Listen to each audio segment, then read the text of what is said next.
As Congressman Nathaniel Moran has been busy in Washington introducing and passing key legislation that impacts our community and the nation.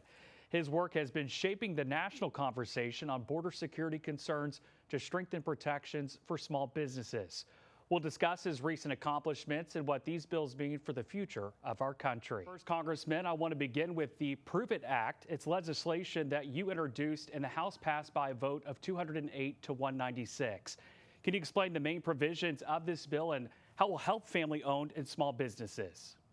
Yeah, we're really proud of the Prove It Act being passed, and my friend Brad Finstead and I introduced this bill, and it was a bipartisan, bicameral piece of legislation. And here's how it works: is it goes back to 1980 and says, look, there's this thing called the Regulatory Flexibility Act from 1980 that requires the federal government, every time it puts a rule in place, to identify whether or not there's a significant economic impact on small businesses. And if there is, then they've got to come up with some alternative to these regulations for the small businesses. Well, the problem is, since that time, about 75% of the time, the federal government does not adhere to that statute, does not follow that statute, doesn't assign a number, this economic impact, or just puts a de minimis number in place there. And there's no recourse for the small business owner. This bill, the Prove It Act, gives recourse to the small business owner to come back and say, look, if you do not follow that process, we're going to challenge it with the Office of the Chief Counsel of the Small Business Administration. We're going to make you go through that process, make you follow the Regulatory Flexibility Act provisions, give us less burdensome provisions if that's applicable. And if you're not willing to do that, government, then the rule does not go into place. So it gives teeth to an existing statute. And Congressman Moran, we know that you represent East Texans. Why are you so passionate about making sure that this bill was passed by the House? Small businesses are the foundation and the generation of innovation and our industry and our economic growth in the United States. Most folks, even when you look at the large corporations, it's going to start out as just an idea. And then you put hard work, blood, sweat, tears along with that, investment risk. That's what grows great ideas into large businesses that then affect the economy and individuals and families positively across East Texas and across the United States. But the federal government, through their overly burdensome regulatory schemes, is killing small business owners, and we want to step in the gap and be on their side. And we talk about small businesses all the time and the challenges that they face, but what are the biggest challenges small businesses face in terms of regulatory burdens, and how does this bill aim to alleviate some of those challenges?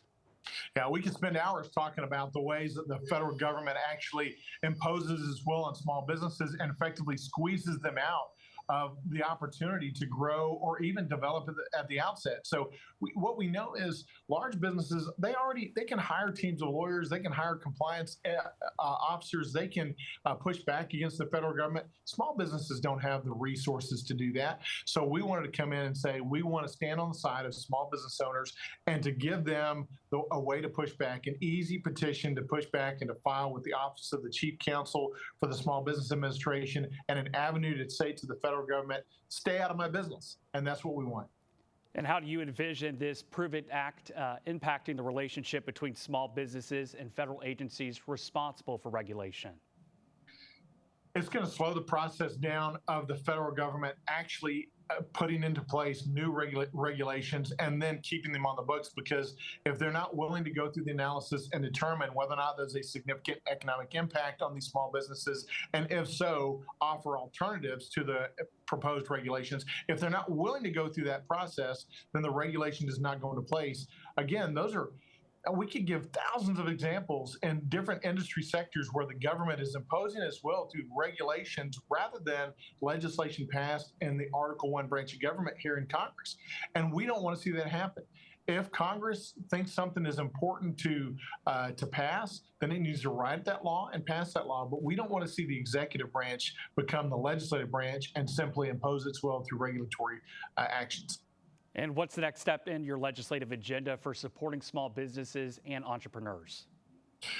Lots of things to come, but this next year, the most important thing is we have the Tax Cuts and Jobs Act provisions from 2017. That was the tax cut bill that President Trump got through in his first term. Those provisions are coming up for expiration. If we do not do something in this next Congress in 2025, by 2026, small businesses and families in particular are going to see the largest tax hike in American history. I do not think that's an acceptable result. And so we must extend, we've got to find a way to extend those Trump tax cuts from 2017 and provide additional regulatory relief and tax relief for families and businesses. The more money we can give to people, the more of people's money we can allow them to keep and put back in their pockets, the more freedom they have, the more liberty they have, the better our economy grows. The less money government has, the better off we are. And we'll, of course, have our eyes on 2025 and see how that all unfolds. Now, Congressman, let's talk about another piece of legislation that you introduced and passed the House, Resolution 957. What motivated you and your colleagues to introduce House Resolution 957? This is an important thing. This goes back. One of the resolutions I did early on, about a year ago, was condemning the border policies of President Biden. It was really important to set the stage for running into the election cycle. Who's responsible for the border mess?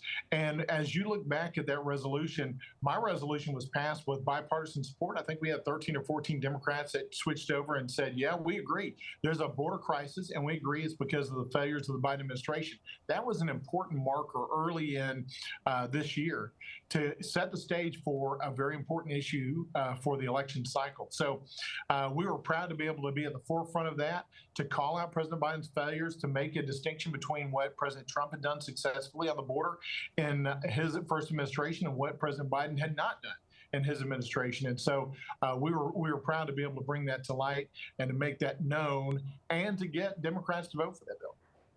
And Congressman, as we all know, President Donald Trump is set to take office again in 2025. Do you foresee any changes in the federal government's approach to border security, and how would this piece of legislation inform those changes? Yeah, it's going to be a 180-degree change. I think folks know that already. And you look at the recitals in that resolution that talked about the great policies that the Trump administration put in place for men in Mexico, and the tighter parole provisions and the tighter asylum provisions that President Trump had in place, and the tough stance that he took with Mexico and Central American countries as it related to our border security problems along the southern border. Those things are going to come back into place under Section 212 of the INA, and that's appropriate through an executive order. But we want to make sure that we codify those things so that going forward, another president cannot unwind them by executive fiat. We want to be sure that we get H.R. 2 back on the table. That's really the big important bill, and we had a hand in writing that too. We provided the Visa Overstays Penalties Act section of that H.R. 2 bill, which is the toughest border security bill that we've passed in the last generation or two. And we want to see that actually codified into law so that no president can unwind that or circumvent that, and that we keep our borders safe and secure and the sovereignty of the United States intact. And what specific actions would you like to see President Trump take in response to the border crisis, and how do you expect his administration to handle the issue raised in the House Resolution 957? Well, just as I've said, I mean, you go back to H.R. 2, a lot of what is in H.R. 2, which is our Border Security Act of 2023, comes from the great policies of the Trump administration when he was first president during his first term. We expect that those policies will be returned in his second term. That includes remain in Mexico. That it includes shutting down the asylum use the way it is now, and the embassy use, the parole use the way it is now. We anticipate he's going to narrow those definitions, narrow the application so that it's back to its proper uses, not its improper broad uses like President Biden is engaged in. I'm convinced that he's going to make sure that we find the nearly 100,000 children that are missing that President Biden on the unaccompanied minors policies that he's put in place has let go into the system in the United States, and we don't know where they're at. We haven't had good accountability, and that feeds right into the human trafficking situation that we see. We know he's going to take tough stances on fentanyl and probably see a lot of economic sanctions as it relates to those organizations in Mexico that are involved in the fentanyl trade, and same with China. And then I think you're going to see really tough action as it relates to the cartels, because Dan Crenshaw has been a real leader in this in Congress. He's provided a lot of great ideas on how to get after the cartels. It's a business-making proposition for them. It's a money-making proposition for the cartels. But it is also clearly, I think, meets the definition of the type of terrorist organizations we have to fend off across the world, we need to include cartels in that definition. We need to be able to use military forces, if necessary, to defend the United States sovereignty and their security along our southern border. Now let's talk about the No Technology for Terror Act. Congressman, what motivated you to support this legislation, and was there a specific event or trend that highlighted the need for these restrictions? October 7th, the attack by Hamas on Israel, the innocent civilians and children and women and individuals there in Israel that were killed on the October 7th attacks was really the foundational inspiration for pushing forward with the No Technology for Terror Act. Because what we found is that we know Israel is the state sponsor behind Hamas and Hezbollah and the Houthis and all that's going on in the Middle Eastern region that we are fighting against. And what we found out is, and a lot of these drones that Iran is using either directly or indirectly against the United States and its allies through its proxies. A lot of the technology in those drones, sometimes up to 80% of the technology, was originally produced in the United States. So these subcomponent parts ended up in another foreign country that ended up in Iran. We needed some trade rules in place to ensure that our technology was not then used against us by an adversary like Iran. And it was brought to the floor. So we got it through Foreign Affairs with a lot of work, bipartisan support, but it was ultimately brought to the floor after we saw that large-scale drone attack by Iran against Israel over a particular weekend. And everybody in Congress realized our bill actually would defeat the ability of Iran to do that as they did that weekend. And so we brought it up that next week, got it passed, and we're able to move forward with that to get it signed into law. And Congressman, my last question for you, what message do you hope this legislation sends to both our allies and our adversaries, especially with regard to the U.S. commitment to combating terrorism and secure sensitive technologies?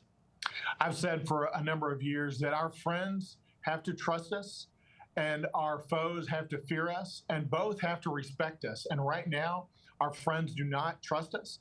Our foes do not fear us. And I don't think anybody around the world respects the United States the way we used to be respected when we had a strong executive in the presidency and when America showed its strength on the world stage, which is good for us domestically and our national security. And it's also good for the international deployment of democracy. And we want to see that throughout the world. So I think we're going to get back to that under President Trump. He showed great strength in the White House the first time around. You're already seeing world leaders respond to his strength now, and I think you're going to see it over the next 4 years. All righty, U.S. Congressman Nathaniel Moran, thank you for your time. My pleasure. Have a great day.